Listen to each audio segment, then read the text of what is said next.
一講起黃埔，好多人會即刻諗起呢隻陸上郵輪。船代表住啟航，開啟一段新嘅旅程。而喺呢個社區入面，其實都蘊藏住好多等待被發掘嘅故事，同埋重新啟航嘅可能。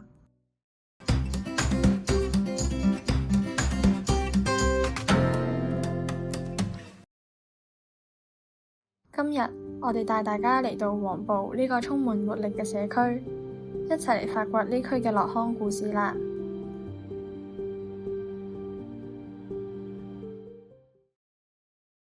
喺我哋眼中，呢度嘅產品就好似係一條條嘅鎖匙，一條可以重新打開生活大門，令生活重拾色彩嘅鎖匙。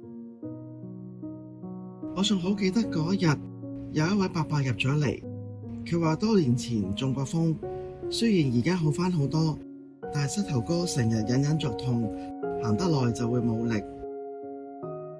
對於一個鍾意熱鬧、鍾意同人傾偈嘅人嚟講，成日要留喺屋企，就好似一隻對翼受傷飛唔到嘅雀仔咁。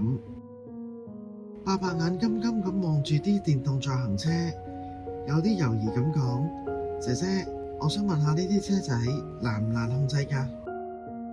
我冇即刻 sell 部車有幾勁，反而係同伯伯傾咗陣偈。原來佢最擔心嘅係仔女覺得危險，唔俾佢買。於是我就同佢講：不如咁，我哋唔好講買唔買住，當係玩下，我哋試下睇下你夠唔夠精靈先。估唔到伯伯真係好有天分，手眼協調得好好，架車喺佢手下好靈活。但佢最愁嘅始終係屋企人嗰關。於是我應承佢，我會用我嘅專業話俾佢哋聽，伯伯絕對係一個合格嘅司機。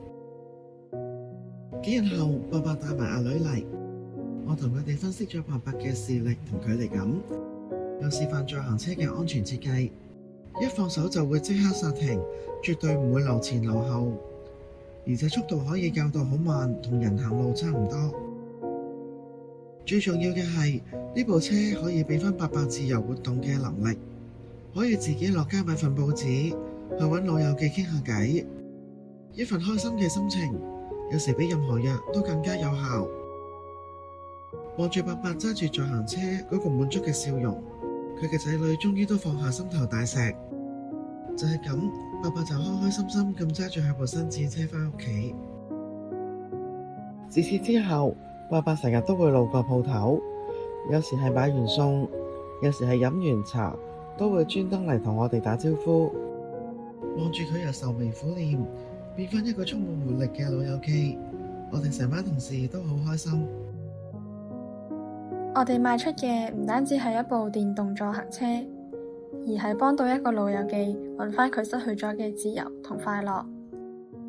對於樂康軒嚟講，呢份人情味先係我哋工作最大嘅價值。